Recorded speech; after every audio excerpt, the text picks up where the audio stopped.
Triple H stands over her, calling her name, Stephanie. And she turns around and she's like, what? Yep. Welcome to Tales from the Attitude Era. It's Rob here once again with former head writer of WWF during the most blockbuster time in history. Right. Tommy Blacha. Welcome, sir.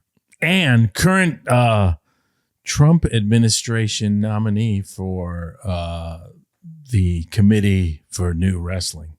Oh, lots of new leagues coming in. I just made that up. He's going to tariff the Japanese leagues and the Mexican leagues. Yeah. He's going to tariff the moves. Yeah. He's going to tariff no more German suplexes. Too expensive. Yeah. Right. How are you? I'm doing good. I'm excited about it. We watched this Armageddon show, Armageddon 99. Yes. Yeah, brought back some interesting memories. Oh, I'm glad because that's what this whole podcast is about. So I would hope that you're right. You'd have some memories to discuss. Otherwise, what are we doing here? Yeah. But Didn't it was remember a thing. Newsworthy show. Yes, it was a newsworthy show, a packed show. There's a lot of matches. It's like 10 matches. Well, what's interesting about this, I started to get into the flow of things, and this was one of those weekends where you had to gear up because you had a pay-per-view, Monday Night Raw, and one thing we got to start including is like sometimes I think like, oh yeah, there's Sunday Night Heat. You know, you forget about like what was I doing? Well, oh, there's Sunday Night Heat. That was a part of it too. I realized that. So I think for SmackDown from now on, when we do SmackDown at the very end. Yes. We'll do the results of the following heat. Absolutely. Because that's a part of the, the SmackDown show really was, often, always Sunday Night Heat. But, so you had your pay-per-view Sunday and then you had your Monday Night Raw and then you had your Tuesday. So those were like kind of brutal weeks there. So sometimes you're even more involved with like, okay, what's going to be happening out of the pay-per-view? Because pay-per-views were more like house shows, like we said last week. So they were a little, sometimes less involved with these kind of like TV storylines, a little bit of like swerves and all this stuff happening. It was kind of like match. And also a little bit easier in the sense of like, your matches weren't so specifically timed, things could spread. But nonetheless, you had to be wary of like, so sometimes we were like looking, Gewurz and I, whoever, like production looking forward to like, okay, what are we going to do on Monday? What are we going to do on Tuesday based on what potentially happened on Sunday? So we're looking forward a little bit. And all three shows were in Florida. So that was kind of like flew out of New York and going to be in, this one was in Fort Lauderdale. And then the next one was in Tampa. And then the next one was in Jacksonville, I believe. So it was like a Florida weekend, all geared up. But interesting stuff, if that helps. At least the weather is nice. Yes. It's December. You get a little warm weather. Although I remember this specifically being so fried on one of these shows, like kind of like going outside for a cigarette and then just being hit with like a wave of humidity in the arena. Like, oh yeah, we're in Florida. So you don't fucking know. You're in the airport, you're in the arena. If the arena's air conditioning or whatever, sometimes you're in the car thinking of shit like, oh yeah, palm trees. So. Right. You're not in vacation mode. You're in work mode right now. Bingo. Yeah. So the show was on December 12th. At the National Car Rental Center. Anytime they said it sounds so tacky. Yeah, I don't think it's called that anymore. In Fort Lauderdale, Florida. I love those tacky ones. I love the Smoothie King Arena, I think, in New Orleans. The best, the tackiest one of all time, and you'll appreciate this, being a metalhead, in my opinion, went and saw Slayer probably 10, 12 years ago in San Diego, which doesn't have a big new arena for hockey and basketball because they don't have a hockey and basketball team. And it was the I Pay One check cashing center. What a brutal show. And an arena named for people that can't have bank accounts. The I Pay One check cashing center. Top that. Yeah, I guess it's called maybe the Amarant Bank Arena now. I can't really tell. Boring. Boo. Yeah, no. Yeah, the Smoothie Center is definitely the current king. Yeah, that's a good one. Or like the Seattle one is so stupid. What is it, like the Climate Pledge Arena? Get out of here. I want to go and then deny climate change and just go to a game there. The climate is the same. Yeah, I'm in here. So what? Take that. It's raining. It's Seattle. Okay. And then they'll be like, actually, we're in a drought. All right, shut up. All right. The show drew a sellout, 15,749, according to the Wrestling Observer. Announced to 17,054. It's a nice new arena at the time, I remember, too. Mm-hmm. A gate of $402,413 with an additional $102,000 in merchandise. Pretty good. Yeah. That merch was really... It's become an art form. You know, this was growing certainly at the time. And then I remember even not going to shows and going another 15 years later after the era I was in. And it was like championship belts, $200. Just like, you just saw all these bratty kids like, oh God, that dad just bought that kid $300 worth of merch. It's a fucking... Oh my God. Yeah. Like seeing these people walking around with these belts and knowing that the belts are minimum $300. It's kind of mind blowing. It's mind-boggling, yeah. Yeah. I just did the math, $645 ahead on merch. It's pretty good. It's real good. Yeah, it's hot. Real good. Yeah. So yeah, WWE is super hot right now. And this isn't even the hottest. No, let me start off because I think I should start with this because it's pretty interesting. So these shows were kind of good for us in the sense because Vince was very involved in the storyline. And not only was he involved in the storyline, he's the main event in this one. He's actually participating. He's in a no holds barred fight, if you will. And so what happens with that is like he's not around, so things kind of can run a little like smoother instead of like the pre-booking of like, okay, we got, this big battle royal, what have you. But what happened at this one in particular, so, let's face it, Hunter was really, leading him through everything because, Vince didn't have, he's green, he's in the ring. He's absolutely green as anyone would be, but also, as I said, he's stiff, not in the sense of like, a good worker stiff. He has no experience throwing a working punch. So he's, so often like poor Hunter's getting fucking tagged. And since you're with him, we're with the boss. It isn't, here's your receipt. I don't think those same things really apply. And, and then and it's a main event, so it has to be a big thing. So if you really watch this later, it's like, there's a lot of that. So they're going through stuff, right? And then, so I'll tell you, so there's a stunt. Whatever. I'll spoil it. Where they climb up the rigging and then practicing this with Vince. And boom, Vince falls, kind of wrong, falls on Hunter's knee early, after the production meeting, probably about 11 a.m. or something. Boom, Hunter's knees like hyperextended or bent the wrong way. And it's like, ooh, it's a big deal. So everyone's around like, oh, can he even go? I mean, he was down there. So suddenly it was a little bit of like all hands on deck. I don't know if Hunter can go. And then you're just like, here comes the nervous diarrhea. Like, what do we do? What do you mean he can't go? He's everything. I mean, Vince is the main event, but he's fucking everything. So it's like, holy smokes. And then I remember he peeled off and was in just backstage. Like they wrapped his knee up and I don't know what. And he was just laying there like that almost quite a few hours. And it's like, he's going to go. He's wrapped up. So he was a real trooper. And, I don't know if he got shot up for pain or whatever the fuck, but he was out this whole day. And there was a real wet blanket buzz of like, ooh, there's quite a few hours there where it's like, I don't think he can go because he fucked his knee up. And then if you'll watch it later, it's interesting. You see, he was heavily taped and just even when he came out, he's like, his attitude was like, okay, come on, bring it. You know what I mean? He was kind of like weirdly subdued that they worked it into the character. And not only that, the storyline was so hugely dependent on him. He knew he had to go, but that was a very, very interesting thing. So we're kind of like weirdly, what do you do? Like, well, what do we do if he can't go? And you're like, well, fuck. You gotta like, you sit there like, hold on. I need just to, I remember being there with the words too, like, well, let's just have a half hour just staring at each other like, what the fuck? Because it was like, you know what I mean? Like, how do you even get out of the storyline that you've been building for 3 months when your main antagonist is out of commission? You can't even get the heat on Vince because it's just not good storytelling. It would make Hunter look sympathetic if you got taken out. Yeah. So this is the predicament of, that business sometimes at that time, and like, oh God, and you're always thinking like, one of these days something's just gonna fuck. Can we just go off the air? Like, can we just drive an ambulance into the fucking truck with the antenna and fucking blow it up? It goes off the air. Like, yeah, that's very interesting, because in the Observer it did mention that Triple H was working with a hyperextended knee. Oh yeah, but it because of a injury during practice, it said, but it did not say.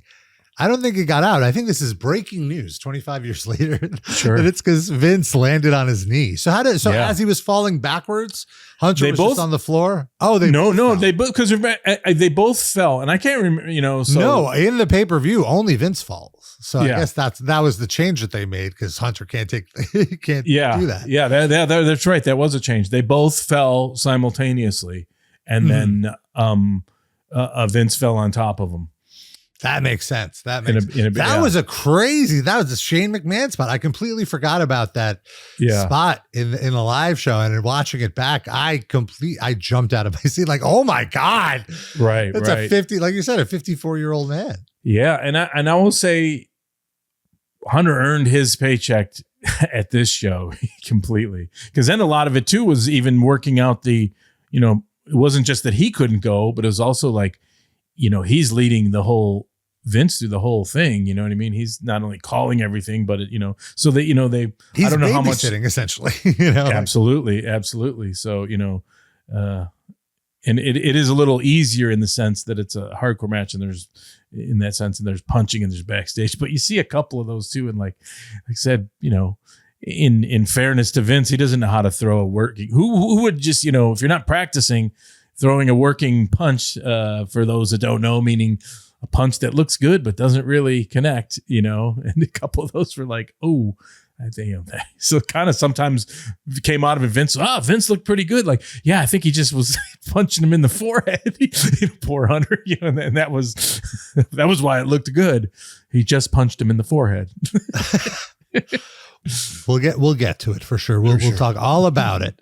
The show starts off with a battle royal, and it's a battle royal to decide the number one contenders for the tag team titles at the next pay-per-view.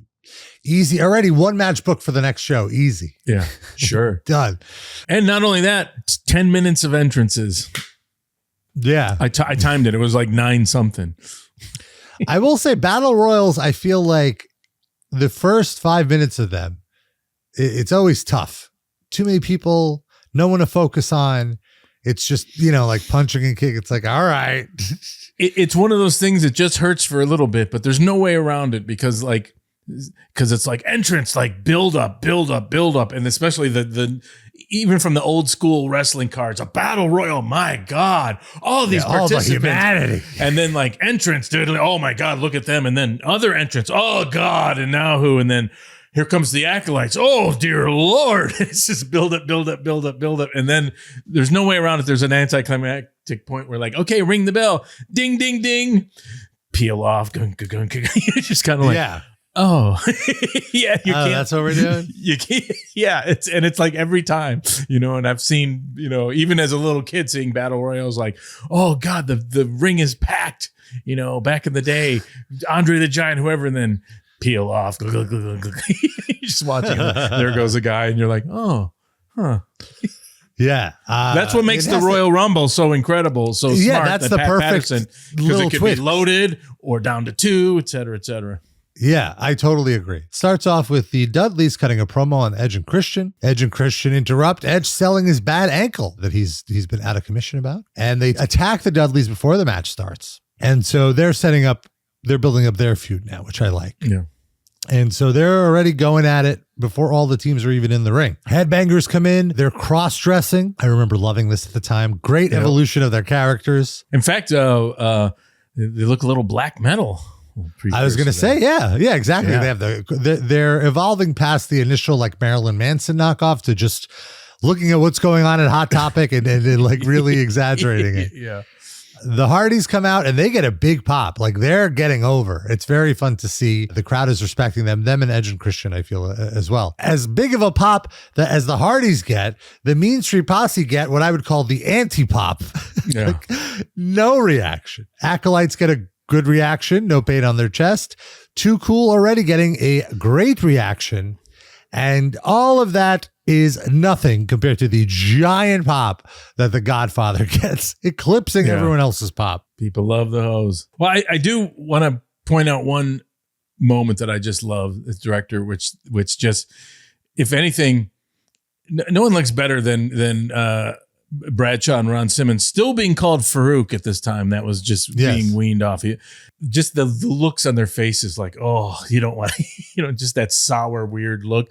And then they came down ringside, if you notice, and then they pause, and then Too Cool come out with their just absolutely ridiculous fucking over effort right in their faces. And so there was just like a great moment, right, where the director's like, okay, yeah, let's just show Farouk and Bradshaw looking at them with disgust. And there was a little exchange there. We're kind of like, yeah, let's get about 2 or 3 shots of just, and there's nothing like Ron Simmons like looking at something like with his disgust. damn look. Yeah, it's just, so that was fun. I enjoyed that. And also, you completely dropped the storyline where Mark Henry turned on the Godfather, and Viscera was trafficking his hose to Mark Henry. We've all forgotten about that. What are you talking about? Well, in that world, that's that hoe pimp world. Stuff moves fast. Yeah, maybe Mark just paid Godfather behind the scenes. We didn't see it.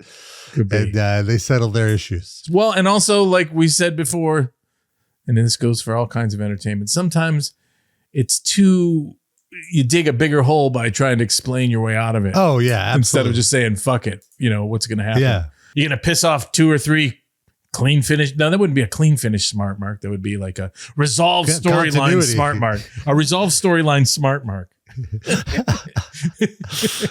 You guys did a cool little gimmick here where one of the members of the posse got eliminated and another member snuck in. Joey App sneaks in to take the place. They still get eliminated. Headbangers get eliminated. Shades of the Freebirds. Mark Henry gets eliminated by both acolytes. So do you book every elimination, or is this up to the agents? You just figure out the finish? Yeah. Just figure out the finish. And so then Too Cool is eliminated by Edge and Christian. The final 4 are Edge and Christian, Hardys, Dudleys, and Acolytes. This is when I would say it got good, or it got like you could actually focus and root for somebody. Oh, and to go back as far as booking things, as far as, eliminations and stuff, sometimes you have suggestions. If you're like, hey, here's an idea that might be cool, but you just kind of pitch it to them. Like you never, really get into that minutia that would be considered rude, almost like giving a line reading to an actor or something. You just wouldn't do that. Understood. Edge and Christian are eliminated after a double team from the Dudleys. Devon coming from the floor, and they got Edge out. The Dudleys dominate. They hit a 3D on Jeff. As Devon celebrates the 3D, Matt comes up from behind him and eliminates him. It's down to the Acolytes and the Hardys. Jeff Hardy does a awesome springboard moonsault onto Farouk. Mm-hmm. This was a really cool closing sequence because it's interesting because the crowd was rooting for the Hardys to win, but which I'm sure you anticipated, you being, the creative staff, but you wanted to give the Acolytes the win. So you wanted to give them a win where the crowd would seem satisfied and not end up booing the finish. Well, and also, give that to them and the agents where they actually did some, high spots where instead of, them realizing like, well, the Acolytes can always just beat everyone into submission. Yeah. But there they are with the Hardys. So they kind of did some stuff that worked for both of them. And then also give the, Hardys that great opportunity for that super selling. In fact, like that one twisting, just the haymaker from Bradshaw and the twisting, I don't know what do you call it? They're almost too good at selling. Like it's to their detriment because you make them take more punishment because they're so good at it. But it works good with the big team, with the big powerful team and that kind of stuff. Because sometimes that stuff, to me, in my opinion, will not work as much when 2 teams are overselling for each other or they're the same size. But when you got Bradshaw laying one in there, it makes sense that he goes, oh my God, like a car wreck. Those things work a lot better. Matt and Bradshaw did a very cool double elimination. Shades of Lex Luger and Bret Hart at the Royal Rumble. Right, yeah. Time did I'm always so impressed by this because the timing, it has to be perfect. Yeah. You have to sell it properly. And it's sweaty even when you don't touch the ground. Even though it's like, we know it's a work, but still it's like, God, could so easily just fuck that up, and then Absolutely. Yeah. The finish, as I mentioned, is Jeff runs towards Farouk, and Farouk chucks Jeff over both Matt and Bradshaw. Right. And Jeff just falls to the ground. Looked amazing. Great spot to end the match, and a very cool finish. The Acolytes are the number one contenders for the tag team titles. And I would argue that's one of those things that made the Hardys so great, is like the perpetual underdogs doing all this incredible athletic stuff, getting them more over. It's not in that, sense of, they're losing and they're moving, they're going back down the ladder, sliding back. I would argue no. I would even say, like, as someone who at the time was more of a mark than a smart mark, I was so into the Hardys, and I feel like them losing made me root for them more, made me want them to win even more. Like, if you just gave them the titles right away, I might have not gotten as into them, because I wasn't like, I want them to be pushed so bad. Yeah, especially that. Well, it's a classic, it's it worked for Dusty Rhodes. You look at the limited, for such a huge star, the limited amount of time that he had a title, he was just so much better chasing it and on his knees and being victimized and being, thwarted. And, so that's fits them very well. Yeah, absolutely. Great match. Backstage, Kurt Angle, of course, the Olympic gold medalist, blamed his former partner, Steve Blackman, for their loss last week on Raw.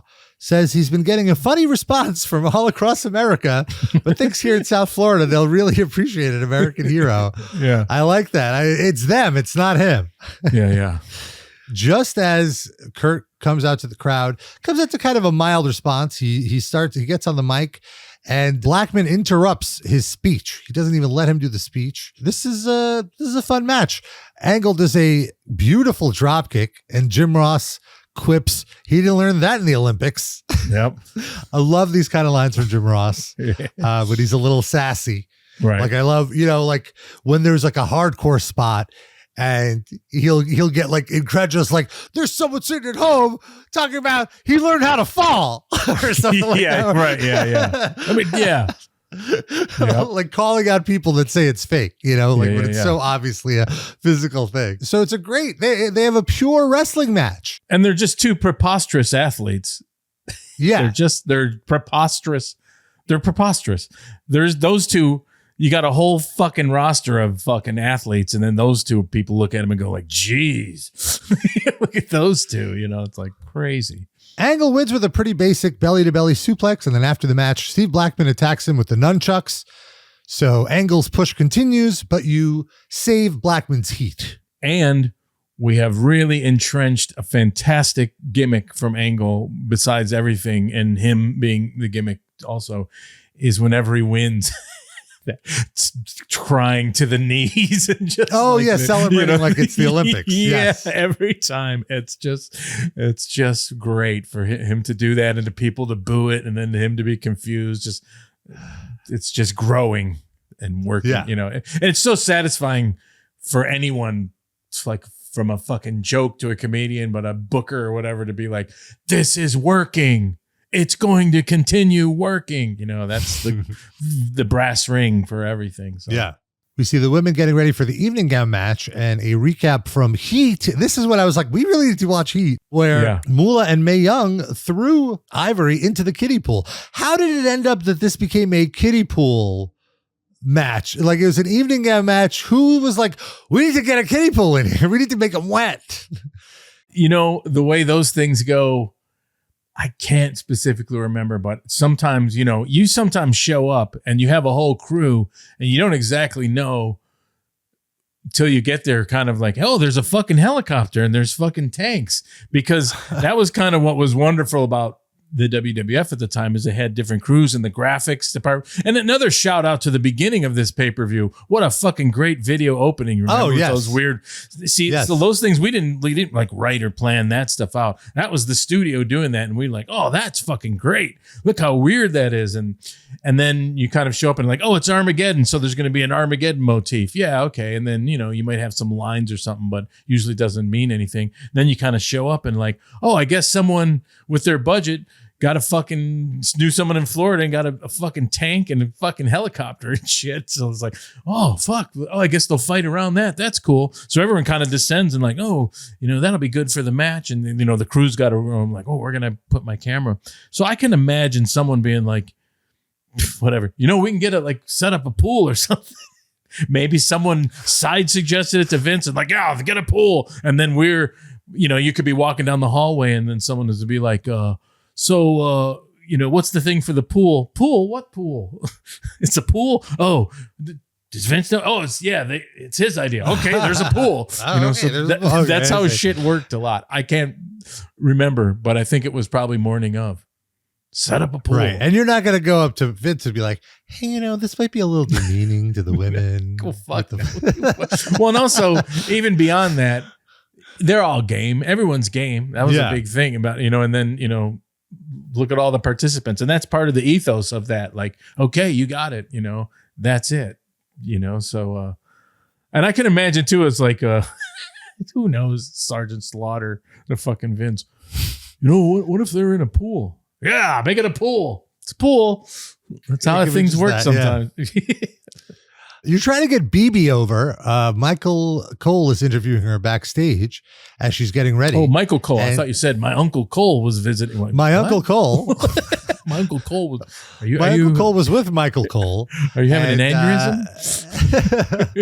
BB asked Michael Cole to zip up her dress, and he got distracted like a prepubescent teenager. Yeah. And he thanked her and stopped the interview. In fact, I can't remember, somehow that was like an old school trope. Like, it may even have been me. I can't even remember.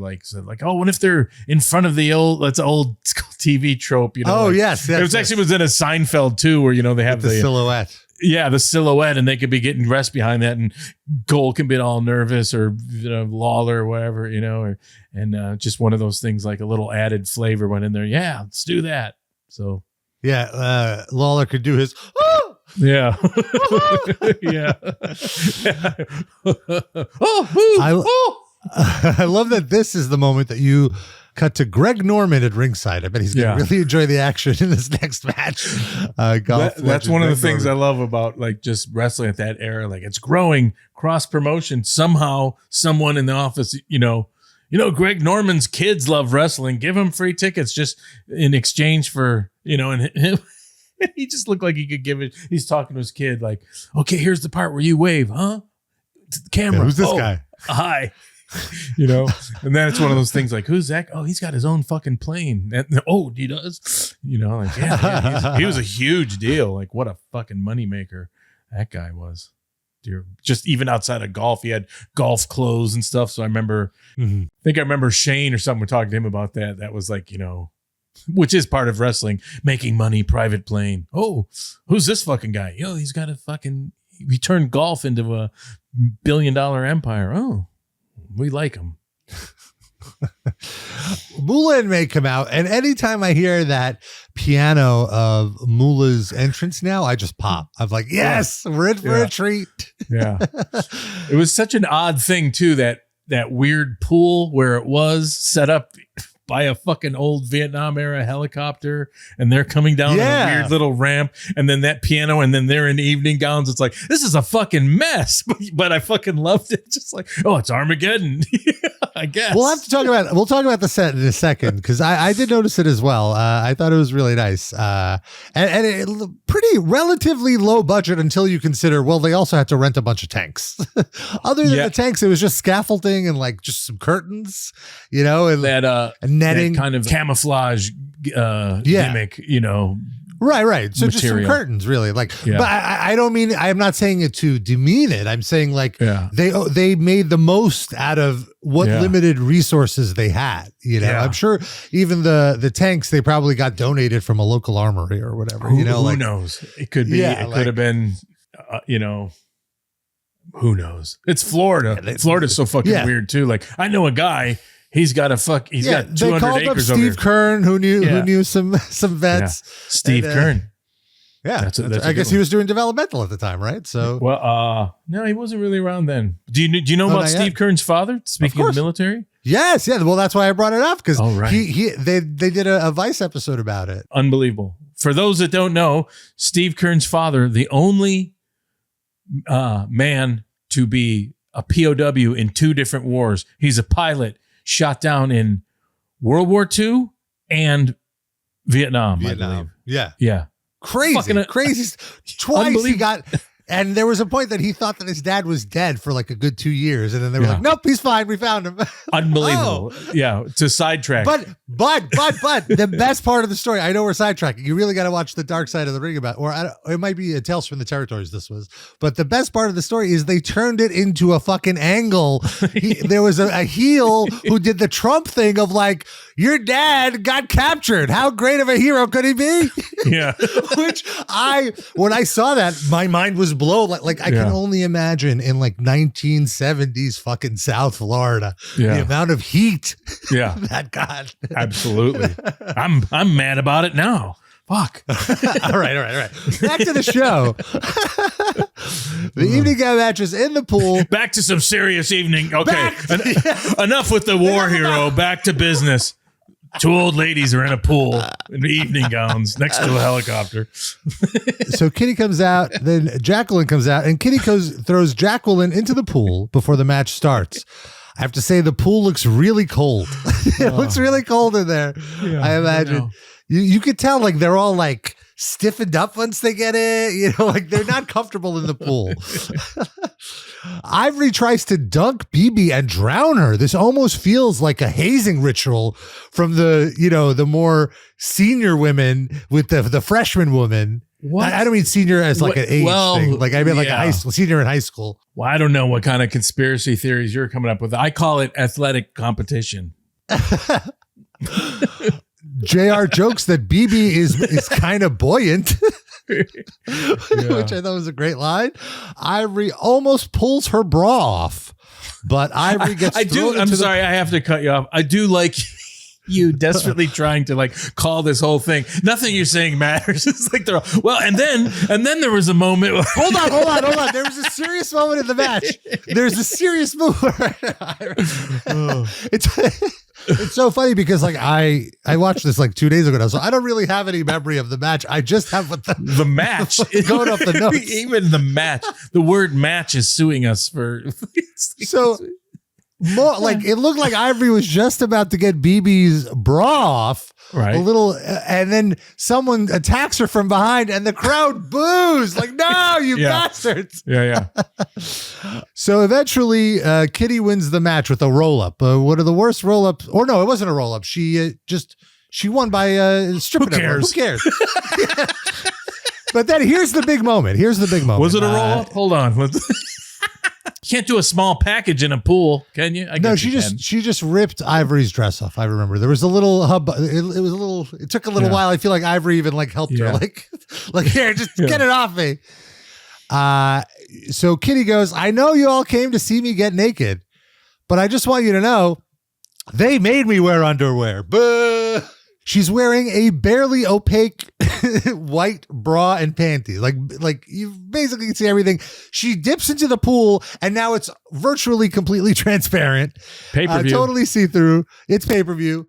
And then she just whips her top up. And I remember at the time, you can't see this on Peacock, but full kitty titty on pay-per-view. And Sarge was right there to cover her up. So... this was a planned spot, or because I saw in the Observer the next day, WWE put out a press release that this was all an accident, that Kitty like went beyond what the script called for or whatever, and she was a little overzealous was the word, right? and that WWE acted immediately and apologized for the unauthorized exposure. See, now this is one of those things where isn't fucking pro wrestling wonderful? Because I don't care about. Oftentimes, there's things where only the participants will know. Was this a work where it was going to be shown and then covered, and then the controversy, and then the statement put out? Was there real heat? Was there swerve heat? It was actually reasonable when you do stuff that maybe, I'm supposed to be here, that you would get the shot like that. It could have been an accident. She could have been. All things could be true. I don't really know. As a lot of things, that's just like. But it all worked out. And if you want the actual how the match was won, maybe we could contact the Florida State Athletic Commission. I'm sure they have it in their archives somewhere. Well, in the Observer recap of this event, Meltzer actually made a big deal about this in the sense of like, there's kids watching, like, oh, the children. Yeah. Where he did say like, look, this is pay-per-view. You have far more leeway on pay-per-view. It's a paid event. So it's not that necessarily, it should be censored, but he was essentially saying, if you are going to do this sort of thing, you shouldn't allow kids into the arena or some crap like that. And it's not like she's getting fisted, it's just, it's a little. Meanwhile, 25 years later, whatever, you're giggling at the memory of it joyously. What do you giggle at with like, from 25 years. I am not taking a position here. I'm just saying the reaction at the time. He mentioned also, though, that the idea that it was an accident is bullshit based on the lawsuit that Rena Mero, Sable, filed against Vince McMahon a few months before, essentially saying that they wanted her to accidentally flash her titties and she didn't want to do it. And does that mean an accident can happen? Meltzer? Well, also an accident's an accident. A mishap. Phil Mushnick wrote about it like 4 months before this happened, that a sponsor had tipped him off that WWE was going to do an accidental flash on camera, and they wanted to make sure the sponsor would be okay with it. And then Vince came out and called Phil Mushnick a liar, that they would never do that. How dare you, Phil Mushnick? And then look, here we are. Oh, could be. But it still could have been an accident. And also, I want to, you don't have to defend this. Because also, if the thing is you're going to take a top off and then Slaughter's going to be there and cover you, it could be a potential mishap. You know what I mean? That's kind of like saying, true, a timing mishap. Sure. You know?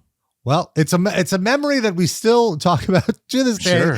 And I feel like not enough people remember that after the commotion and after Kitty gets escorted out, Mae Young grabs the mic and says she knows you came. She knows why you really came, which is to see Mae Young's puppies. Right. And then she strips to a tiger print bra and panties, and Sarge has to run back out and cover her up. And like Sarge is like, oh God. Right. Like, why do I have to do this? And Ross goes, they make a cute couple. And in fact, I remember actually there was like a little heat. And it, like I said, who knows? Could have been. But this might, in favor of the accident idea, is like, why would we put in Mae Young after? Because the idea would be the crowd would be so disappointed by not seeing titties that then Mae Young had to go and say, I know what you're here for. So, you know what I mean? So that would actually tell you that, you planned for there would not to be exposure. I think that was the plan, for there not to be. And either it didn't happen or Katie took it upon herself. And I can't say that there was a side hallway meeting where, like Vince said, move to the side or something. Yeah. Like I said, there's 6 scenarios that could be true. So to me, it doesn't matter. You know what I mean? And that's the wonder of pro wrestling years later. Oh, it was this. It was that. I don't know. You know what I mean? Yeah. Even bigger than the Montreal screw job to me. We need a full-on 60-minute investigation on this. So Kitty's the new WWE Women's Champion. And this is not the last we see of her. Backstage, Rikishi is interviewed. Him and Viscera are teaming up to take on the Hollies. And of course, the Hollies have been mocking Rikishi and his butt. And Rikishi says he represents for all the fat, healthy people around the world. Very ahead of its time. Today, Holly, your ass is mine and my ass is going to be on your face, he says. A lot of body positivity. I feel like Rikishi and Lizzo would be they'd be, if Rikishi was out today, he would be in a video with Lizzo or something. They would do a little cross promo. Also, just a good finishing move for Rikishi, like, doesn't really hurt, like Hulk Hogan said, his leg drop, which seems pretty innocuous, but you got to be like, a 300-pound guy doing, 300 of those a year. Now he's had 9 back surgeries from his spine over and over and over, where this one is like, I think this is pretty healthy. Doesn't really do anything to him. So he's happy for that. Like, oh, I sit on your face in the corner. This is a quick match. Rikishi and Viscera dominant. There was some tension between the two of them. The match ends when Viscera goes for a spinning heel kick, misses one of the Hollies, accidentally kicks Rikishi in the back of the head, giving Hardcore the pin. And now Rikishi and Vis have tension. Makes sense. The Hollies are the established tag team. Big Vis and Rikishi are not. Easy out and a relative clean finish. So far, this clean finish smart mark is pretty satisfied. And, potential setting up from that old school card mentality of like two behemoths going at it. Yes. I imagine the two of them will wrestle either on Raw or on SmackDown later this week. Val Venis cuts a promo on how he'll rule England when he wins the European title. It's Bulldog versus Venus versus D'Lo Brown. The posse is immediately kicked out of ringside, and this is a pretty fun match. D'Lo is quite a workhorse. Mm-hmm. He does an awesome tope suicida. He has a pin on Val. Bulldog pulls the ref out. Then Bulldog gets his power slam finish on Venus, gets the pin. D'Lo pulls Val's leg on the rope. So the story you're telling is the third man is costing whoever has the pin the match. D'Lo hits the lowdown on Bulldog, goes for the pin, and Val hits his money shot on top of them. Val removes D'Lo from the pin. He gets the pin on Bulldog. We have new WWF European champion. I'm sure Val Venis is very relieved to have some gold. Yes, nice piece of business. And for us ignorant Americans, England always hates to be called part of Europe. They're not part of Europe, even though back then they were, though, right? Well, they were, but if you ask anyone from England, they do not like that. They do not like to be called part of Europe. We're England. We're not Great Britain. We're not Europe. But okay, I see. Backstage, Michael Cole, not my Uncle Cole, tells X-Pac that Kane demanded that this would be a cage match. X-Pac says Kane can only win by pinfall since he can't climb. X-Pac can climb, and tell your old lady to quit calling my hotel. Kane comes out first. X-Pac comes out. Kind of a cheap one in the 11th hour for all the stuff that's happened between them two. Yeah. But, X-Pac has just that antagonizing, smart ass heel heat that he can say anything and just be like, oh, shut up. He comes out and starts to flirt with Tori, and it gets Kane so angry he climbs out and attacks X-Pac before the match even starts. Overall, these two work very well together. X-Pac is excellent. Like, I really have a new respect for him watching back a lot of the stuff now on, like, he is the workhorse of every match that he is in. Well, none of that. He's one of the greatest workers of all time, in my opinion. And you got to realize, too, his size, and he can work with anyone in any style. His versatility. And it's believable, yeah. He's been working since he was 16, as a pro wrestler, I believe. And he was the amount of experience for someone of his age is like phenomenal. So, yeah, he's one of the greatest workers of all time. Eventually, Kane has the advantage. He's about to walk out of the cage, and the New Age Outlaws run out and slam the cage door in Kane's face. They throw a chair in the ring. X-Pac does an X-Factor on the chair. They handcuff Kane to a rope, and lots of chair shots to Kane. Wouldn't really do that today. Right. To the head. X-Pac is climbing the cage. Tori sneaks in, stops him. X-Factor on Tori. Kane is angry. My woman, rips the handcuffs. X-Pac is about to climb up. He's climbing out of the ring by the door. Kane walks out so that X-Pac lands on his shoulders and brings him into the cage. Kane tries to go for a big elbow drop and then goes to the top for a huge clothesline off the top of the cage. Gets a tombstone and the victory. Kane is successful here. I was just fantasizing that there was a murder and I was a homicide cop and you were trying to explain what was happening that evening. Well, Kane climbed on top and then he... I tried to paint a picture for the viewer or listener who didn't actually watch the show. No, it's good. I was like... I just wish you were in an interrogation room and with a homicide cop. Then, of course, Kane was mad because they... I see.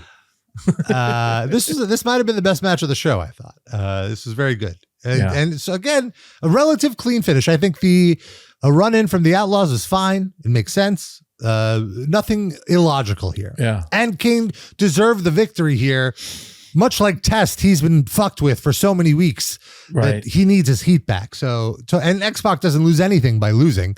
He's a smaller guy. I think, and also just, to gotta look at those great smart ass heels. They can fucking eat pinfalls constantly. That's fine. Yeah. Look at Kevin Nash and Scott Hall. Can you count how many times those guys have been pinned? Constantly. No. I mean, just like it's fine. They didn't lose any heat. It actually made them great, which is the same with like DX. Like, you try to tell guys, if you can fucking eat pinfalls and still be over and have heat, then they can't do anything to you. You know what I mean? Yeah. What am I gonna do? Like, especially, Kevin Nash. All right, I'll lose. What? He would always lose smartly though, where he wouldn't lose heat. I feel he knew how to lose without making it cost him. Sure, but those guys ate a lot of pinfalls and were highly over and didn't give a shit. Yeah, in a good way. That's true. We had Jericho versus China for the IC title. Jericho did great here. Yeah. There was a cool visual in the intros. China walks out and she's holding the IC title, and Kitty walks out as her mini-me with the women's title, and they both raise it. It's nice to see. Nice piece of business. Nice piece of business. They go to the outside quickly. I noticed that while people, matches went to the outside, nobody went into the crowd. That was saved for the main event. You don't want to overdo that. Right. But they worked by the announce table. Jericho does a huge suplex onto China, onto the announce desk. Jericho tries to hit her with a chair at one point. China drop kicks him. Chair into his face kind of drop kick. There's a China chant, which I was so excited about. The crowd was behind her. At one point, Jericho grabbed Miss Kitty and kisses her. Totally a spot that would never happen today anymore. Unless it's at least not on the mainstream shows. I don't think they would do that. Ref goes to make sure that Kitty is okay, allowing China to get the low blow, but no pinfall there. Eventually, Jericho gets a spinning heel kick.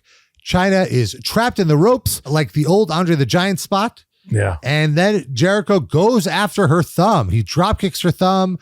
He he attacks the thumb. Eventually, China's loose. Jericho goes for the lion salt. China gets her knees up. Jericho goes for a Huracan Rana. China counters into a power bomb and attempts to catapult Jericho. She slips, gains her step back, succeeds. This was good. China kept her poise. You could tell both were very nervous. The difficult match, but she gets the move. Crowd goes for the pin. Big pop for the 2 count. Like the crowd really wanted her to get the 3. At this point, the crowd is ready for her to win. Right. Eventually, Jericho locks her in the walls of Jericho. It's locked in deep and for a good amount. It's for a while. And eventually she taps out. Crowd was very surprised this was the finish. They wanted China to win, but it's still great match. Another title change.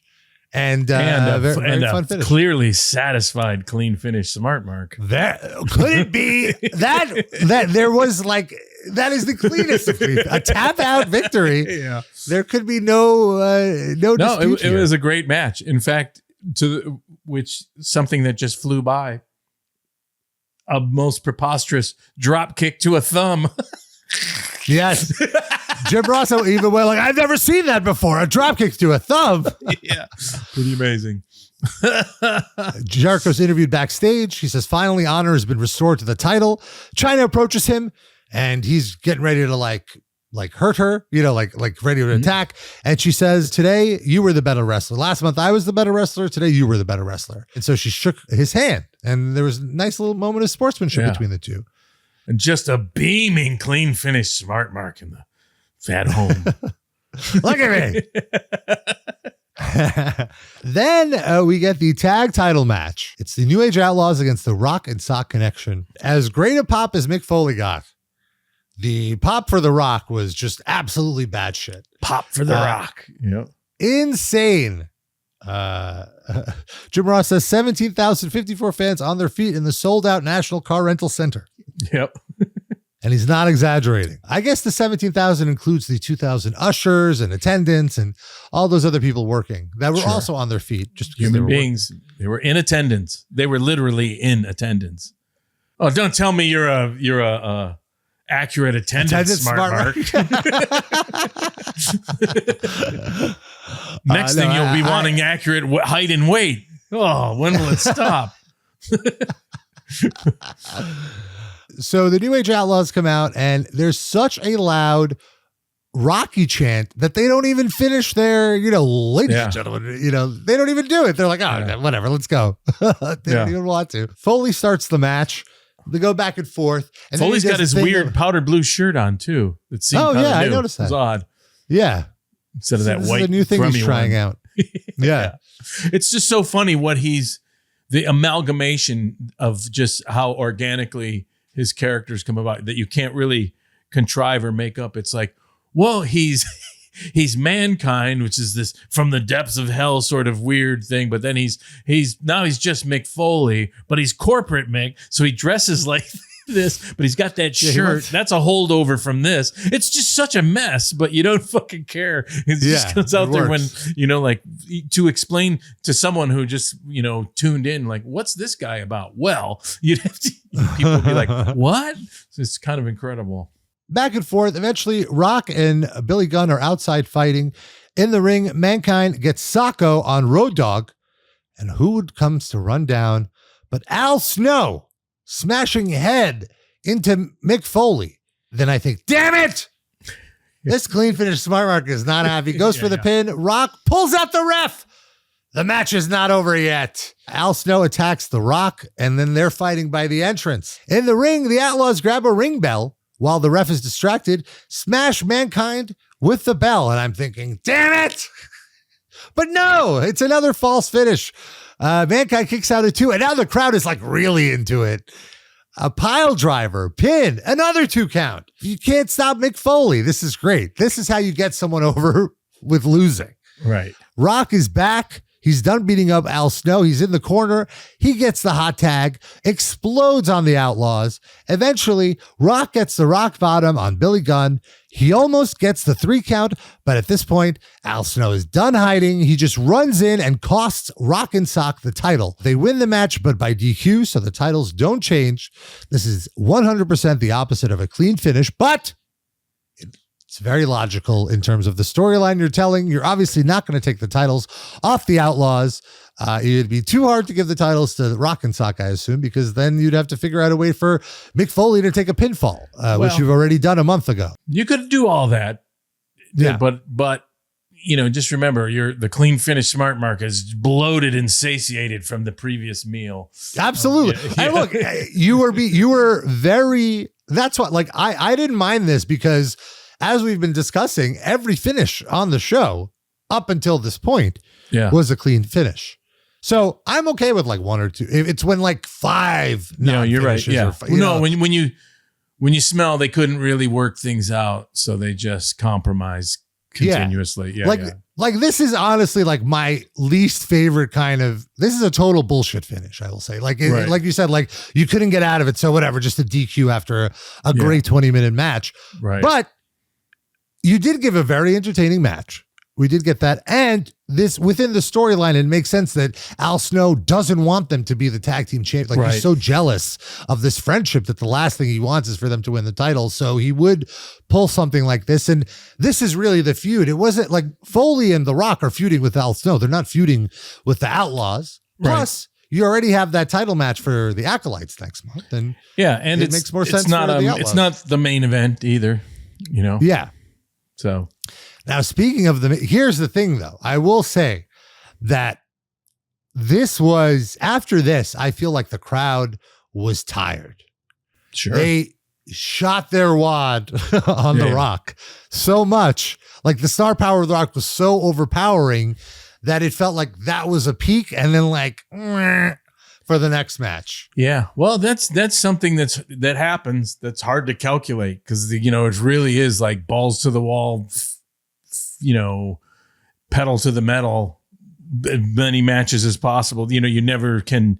It's a mistake to always think like, oh, let's tailor off this one or save this one because they're going to be, you can't predict how the crowd's going to be, whatever. And it's, sometimes it's a good problem, so to speak, in terms of like, fuck, why was the crowd down a little? Like, well, they were just exhausted from cheering their fucking brains out and being hot for fucking 2.5 hours. It's like, that's just, that's just the nature of it sometimes, And look, the Rock is a bigger star than Big Bossman and Big Show at this point. So it's just, it makes sense. Yeah. And he was still emerging. I mean, he was over, but it was kind of like, wow. And then you that's how you react moving forward. And also WWE is far more precious about the world title at this point. Yeah. Virtually every pay-per-view ended with the world title, and already the pay-per-view is not ending with the world title match here because of the big finish, the big shocker finish, which makes sense to be the last shot of the show. So you had to put the world, like, it would make the world title look weak to be third from the top, even though it might have, pacing wise, kept the crowd a little more engaged. You're right. You can't do that. Right. So the other thing is that I felt like one thing that was smart is kept it relatively short here. Mm-hmm. And really it should have been short because look, by the way, great recap again. Another shout out to the editing team. Right. Did a wonderful job of recapping all the terror. Like, it's almost overkill of like, my God, how many shitty ways has Bossman fucked with Big Show? And him and Albert come out, and essentially Big Show chokeslams Albert into the announce desk. And that's enough of a distraction for Big Show to get a little bit of an advantage. But as Bossman is getting his heat, the crowd doesn't want to see this. There's a audible, boring chant, which is, I mean, as you hear, like, if you're watching and you hear that, that's gotta suck, right? Like nobody wants to hear the boring chant. Yeah. And, and it's not all their fault too. Like from the previous stuff you said, it was just, in hindsight, could have just like done it even faster, but wasn't, it wasn't a real bad piece of business. It was just like, no, it was fine. But the crowd was so like, against this. Big Show does a kip up. Listen to, I sound like Jerry Lawler. A kip up. He does a kip up, which is incredibly impressive, and the crowd is on their hands. They're just like, finish it. And I feel like somebody must have given them the cue, like, just go home. No one wants to see this. Well, part of this too was it was such a great angle, but sometimes you flirt with like, my God, he's fucking with his dad with cancer, his mom, and this. And, at a certain point, it didn't come to this culminating thing that would have been like, what would he have done? Put Bossman out of commission for 6 months by breaking his, you know what I mean? It just tapered, it went one too far. Like, it's like kind of at a certain point, like, okay, let's get off this, it's a little bit inevitable. Yeah. The angle went like 3 weeks too long, maybe, like it overstayed its welcome. And it's one of those things too, where you're like, this is great. This is working. My God, he's being dragged in a casket and all this stuff. And it's, and then like, okay, how do we get out of it? It's kind of like the famous Mae Young hand thing, fucking Vince, let's just end it, bad as it is or whatever, so it's just like, it wasn't disastrous by any means. No. And, I was just surprised, a boring chant, that kind of, for as hot as WWE is right now, for them to say that's a protest. Fickle pro wrestling fan. What do you do? Then we have another great recap of the Triple H and Vince angle. This has been going on for months. Yeah. You almost forget that the Austin running over angle is a part of this. And it plays into the story of the match, in fact. Which I thought was really well done. Yeah, and it was great just that video recap and then smashing the car and Vince driving that, just all this fucking shit, So good. So then Stephanie comes out with no entrance music to sit in the front row, which I thought was very well done. She looks vulnerable, like a young girl, doesn't look evil at all. The match starts and Vince has powder in his hand and he throws it in Triple H's face, and that's how they explain that, how is a 55-year-old non-wrestler getting over on a top tier world champion level pro star, old powder in the face, the eyes burning. Yeah. Take their eyes out. You're evening it up. I want to mention that Meltzer throws a conniption because the announcers kept saying that McMahon is 53, but he knows that McMahon is actually 54 or 55. because in regards to McMahon's age, I should mention a conversation I had with him in August of 91, just before his birthday. He brought up that his birthday was in the next day or two and mentioned he was going to be 45 or 46. I asked, well, which is it? He replied, I swear I'm not making this up, in that Vince McMahon voice, right out of the question on who was going to win before the Survivor Series match. I honestly don't know. With that same dramatic remark. So I said, well, were you born in 45 or 46? He said he was born in 45. And I said, well, that would make you 46. And he said, well, I guess so.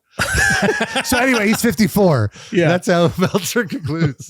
Yeah. But then this slide, which goes to what you were saying earlier, McMahon came out throwing real bad looking punches, wearing gloves. It looked like he was actually laying them in hard, but they looked terrible. When he was laying them in hard. Yeah. But they were trying to be worked. Yeah, they immediately go out in the crowd. Head of security, Jim Dotson, working overtime to make sure no one gets in the way. Always good smoke and mirrors to get in the crowd, keep the crowd rowdy. Sure. And I want to say this is like totally different than how they would do this today, because this was clearly just improvised. Whereas if this was done today, they'd be like, okay, what's the path that you're going on? We have to make sure it's lit. Like there was a moment where there was 3 minutes of fighting in complete darkness because they were in just this cave that nobody anticipated they would go to, and no one has a light on their camera. Right. So you can't see anything. Well, and part of that was like how much, because I wasn't privy to everything being worked out there, like how much is that was protecting Vince's working shots. And also, like I said, it was a squirrely day because there was a big few hours where Triple H was peeled off and was laying there, and everyone was like, oh, fuck, he fucking fucked his knee up. Is he going to, he was fucking earlier, like he was not walking. He couldn't walk after, you know what I mean? It wasn't like, oh, I got to go lay up. He could not walk. And it was like, and then I don't even know if he went and got an x-ray or whatever, or cause it was, it was that bad. And then word came out like, oh, he's wrapped and he's going to take something for it. But even then he was gearing up by just like, just fucking chilling, so I think all that came to play, and like, well, where are we going? Is he going to walk us through this? Where if he had never hurt his knee, probably would have been like, oh, so involved in like, we're going to go here with the director, the agents, like we're, you know what I mean? So everything became kind of a mad scramble because of that. So I think some of this is for that very reason. That makes sense. Yeah. And you could never tell unless you knew. Yeah. Watching it back. At one point, Mankind comes down with a shopping cart full of weapons for McMahon to be like, hey, this is what you need to beat him. Right. But I would just want to say too, remember, like I don't think you can oversell his like knee thing so much, because when this thing ended, even then when it's like, is he going to be able to go? Okay, he's getting ready. Everyone was like, oh, fuck.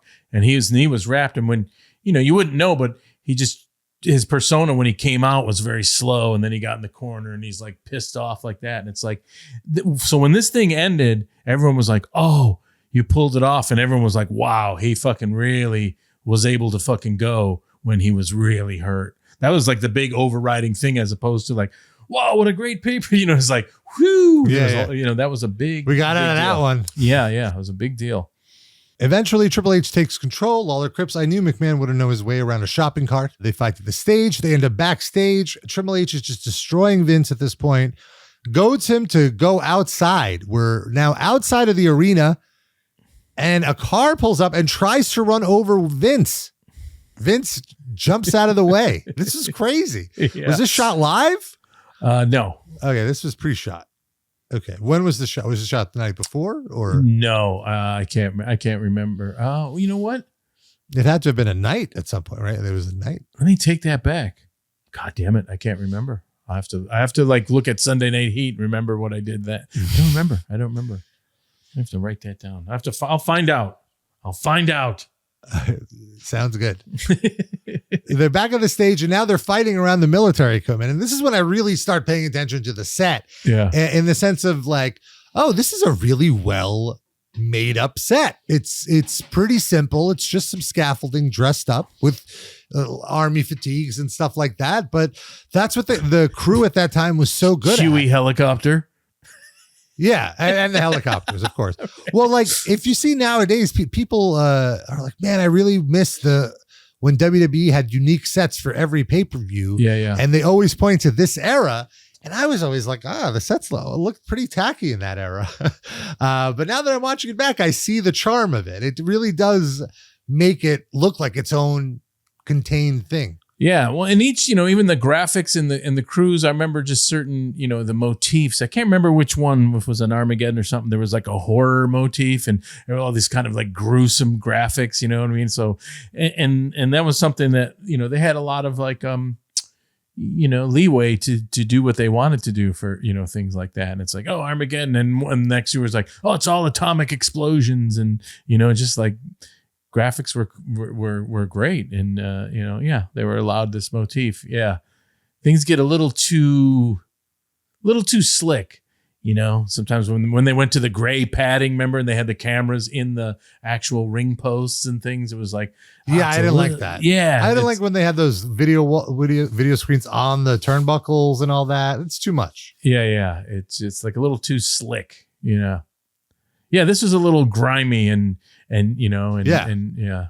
No, I liked it. So now they do the spot that you mentioned that caused the injury in the warm-ups in the practice run. I couldn't believe Vince took the spot, even though he's falling into padding. It's still like a 25, 15 foot, whatever drop. And again, as you said, it could have ended badly. It could have ended much worse. What if it was the other way? What if Triple H injured Vince and he couldn't compete? You know what I mean? Well, I'm sure he would have gone out there. Yeah. He would have crawled out there if he needed to, but who knows? I'm sure we would have, we could have done something more like attacked him backstage, dragged him out there, protected his leg, and put a busted him open. Yeah. There was at least, that would actually been easier in terms of like, okay, come up with something. Right. Oh, how about this? When Triple H was out, it was like, come up with something. I was like, oh, fuck.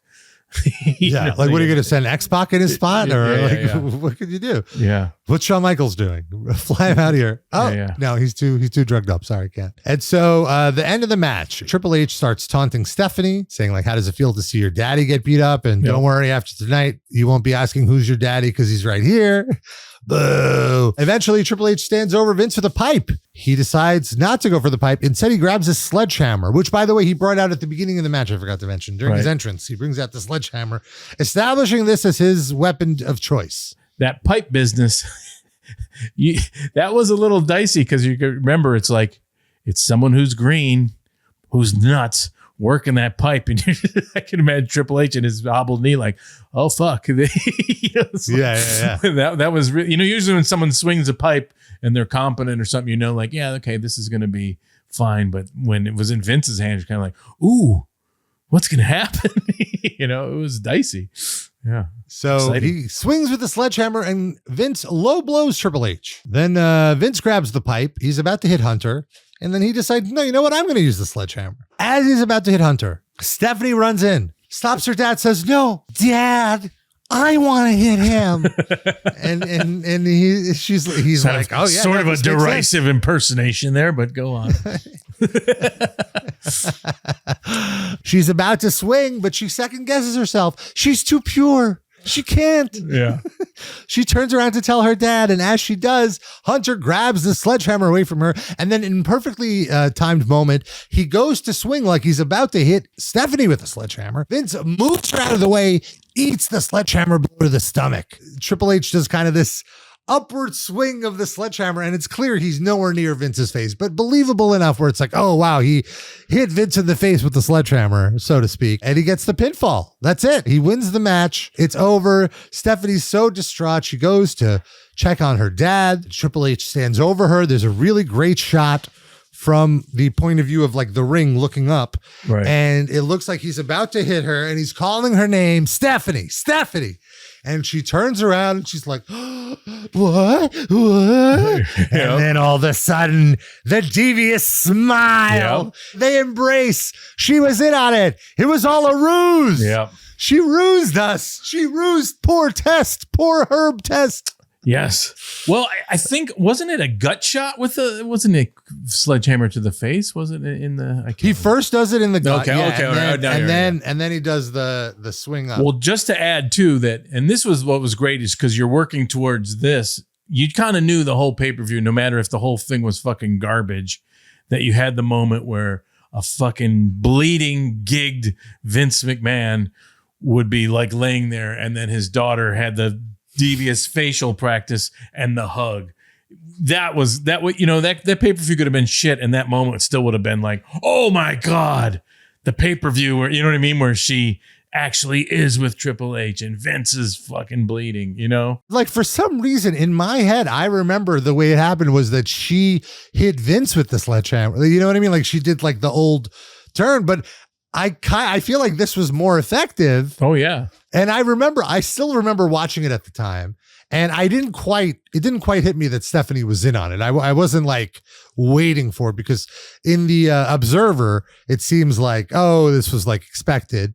But I do remember in that moment when she turns around and looks at him, I remember rooting for, wanting her to be in on it. Right. I was like, oh, wouldn't it be crazy if she's in on it? She is? Oh my God, wrestling is the best ever. So you just got swallowed up in the moment. You didn't like really get the facial cell of her being devious live when you were younger. Is that what happened? And the hug just turned into like, oh no, it's the storyline's continuing. Oh no! Once she did the facial cell, okay, yeah. I mean, when she like turns around, like, and I'm like, oh, it'd be so cool if they're actually. Oh, like, I see. Oh, she's gonna hug him. She's gonna hug him. Like, because wrestling, I feel, is at its best when you set up an expectation, and then you sidestep that expectation, and you surprise the viewer. I mean, it could be, if it's done well, it's amazing. If it's done poorly, you're like, oh, you're just doing a surprise for surprise. Yeah, but. This was a great swerve. Yeah. And sometimes you just want to, even if you suspect it, because there's sometimes it's only a 50-50. She's going to be in on it or she's not. You know what I mean? So it's not like sometimes you can overthink it, like, don't put too many layers. But that's true. Sometimes you just want, it's like 4th down and 2. They're going to score, they're going to not. And then, it's not like a super surprise. You just want to see the moment happen. And then like, it happened and it's executed correctly. It's super satisfying. Yeah. It's not exactly, there's different kinds of swerves where like, oh my God, I didn't expect that. But you knew it's only one of two things that are going to happen. And it just was like her face. And it was just so good because it's that culmination of, like I said, coming down with no music. Sweet her. Oh my God. All this, so it's this weeks long thing. And then she gets that face and like, then you just know, like, it's so fun to write for. Oh, she is a McMahon, all that kind of shit, even though their father and the commentary team reaction was perfect. Like when she smiles and hugs Triple H, Jim Ross, all he does is he goes, what? What? Yeah. Like, that's the best reaction. And they both, like, Lawler was just as shocked. Yeah. Lawler wasn't like, yeah, this is great. Yeah. Like, well, you got to play it straight. Sometimes one of the greatest football announcers of all, Pat Summerall, sometimes when there'd be like this huge moment where the team would win the game in a playoff or something, just be like, no commentary. He would just like let the moment happen. And then he would say his thing. So it's like in those moments, don't pollute it with a bunch of, words. And I mean, like, how could you not be excited for Raw the next day? Like, where is this? How are they following this up? Yeah. And we know how they follow this up. And that's what's great about this era and those storylines. It works so good by, because sometimes when you're writing, it's like, well, just by the very nature of, oh, they're going to pull up in a limo. Who's in the limo? Oh, it's Triple H. It's so big. And then, oh, it's Stephanie. Oh, they're together. That's all you need to do. Just these real basic things that are just like huge. You don't need to like do all this crazy shit it's like, oh my God, it's going to be huge. I totally agree. Yeah. It's been, what a ride. And it's just getting started. And honestly, look, the match wasn't that great, to be honest with you. It was kind of a shit show, but really in the end, it doesn't matter. Like the angle is so powerful. You kind of forget about the match. And also it had as much of a shit show as it was, it had its elements. It had its weird swinging of a pipe, bloody fucking Vince McMahon. At one point, yeah, I didn't mention this. While they were outside, Vince McMahon took a power slam onto the top of a limo. Like, there's no way that didn't hurt. Yeah. Tell me how to fall. I would say, like, this match could have benefited from being a bit short. It was like 30 minutes, especially with Triple H's injury. It could have been 15, 20 minutes, but I'm sure part of that was just Triple H needed time to transition from spot to spot. Sure. Yeah. Or who knows? It'd be interesting to hear his take on it. But I do know he earned his money that night. That was absolutely. I'm sure, part of this. Especially with what you're saying. Yeah. And again, like, in the end, he looks great here. Look, he's positioned himself now as the number one guy. Yeah. He's now feuding with the boss. He has the boss, obviously, with the boss's daughter. They're going to take care of her storyline wise. They're going to make her look strong. He's very well positioned, I feel, in the politics of it all. Say that again. Goodness and he's going to get even stronger. This is before they're an understatement. I think he's pretty well positioned. He think, to quote Ric Flair, you think? What was your feeling at the end of the show? Like, as the show ended, how did you feel watching it? Well, it like I said, moments like that are like, 4th down and 2. They put the ball in the end zone. It's a big relief, and it's exciting, but it is like for everyone, especially considering the injury and everything. Everyone's just fucking happy. The moment happened. It was pulled off. You know that Raw is going to be huge because people are going to be like, what happened at the pay-per-view? Oh my God, fucking Stephanie McMahon's fucking really in on it with Triple H. That's probably the big overriding thing. And everything else that worked was just great. And that's amazing about this era is like, oh, The Rock. So, by the way, do you know how over The Rock is? You know what I mean? That's like a secondary thing. Oh, what, you know what I mean? You have all your other elements to work from, but but that huge thing you're working from happened and got pulled off correctly, and that's it's like getting out of town with a win, to do like a sports analogy. Really, that's absolutely winning locker room. Do you happen to remember when you knew that Stephanie was going to turn, like when you knew you were building towards this? Well, like all things, when the wedding happened, it kind of was an inevitability, and again, you're always coming up with like, oh, here's a way out of it where she's not in on it. Here's another thing. She gets sent away, or this, that, the other thing. So you're always, like I said, juggling, different scenarios of different possibilities. So, probably around then, you would say. Yeah. So, it was a part of it immediately. So sometimes it's weird. Like I said, it's always foolish to think like this is the entrenched plan moving forward. It's like, that's probably, if you look at it, that's the leading horse plan. And it's probably going to be that. There's a couple others, but yeah. So, and right after that. Yeah. Yeah. Just because there was nothing in the episodes leading up to this that wouldn't be out of character for the two of them to be in cahoots. Yeah, absolutely.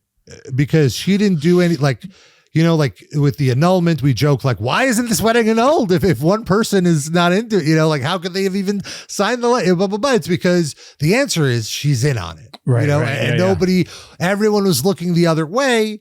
She's such an innocent girl. No, she's not. She's in. This was, I think even they probably reveal like ultimately this was all her plan or something like that. Like she was absolutely. And the great thing about it too, and I remember talking with this Vince whenever it's kind of like, because you'd lay it out there, then like, okay, let's try to play devil's advocate and shoot it full of holes why you don't think it works. And part of that was like, she's just so young and she's innocent. Is it you buy it and this, and does it seem too contrived? But the thing that always helped it over the top is I would always say like, yes, but she's a McMahon. Oh, so you know what I mean? She's got that DNA. You know what I mean? So that was the overriding thing, because you could argue that like, oh, right, that's just a swerve. It's like, nope. Yeah, how could you do that to your father? She grew up in that family. She's got that gene. You know what I mean? And so all that always worked. In fact, if you remember, and I wasn't there for this, but back in the day when they had the who was the I forget the who's the master evil person, and they with the hood. The fuck was that story? Oh yeah, the higher power. The higher power.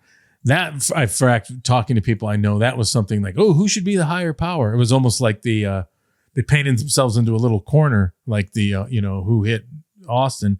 Then it was kind of like, so I'm sure they were going around to everyone. Oh, what if it was Slaughter? What's the pros and cons of it being Slaughter? Nah, it can't be Slaughter. You know what I mean? Sure, they were going, okay, let's say it's fucking Harvey Whippleman. Well, what are the pros? They just probably went everywhere and over fucking talked it to the death. And then at the last minute, well, okay, let's make it McMahon, which I thought was kind of like it kind of was. That wasn't a great one for me.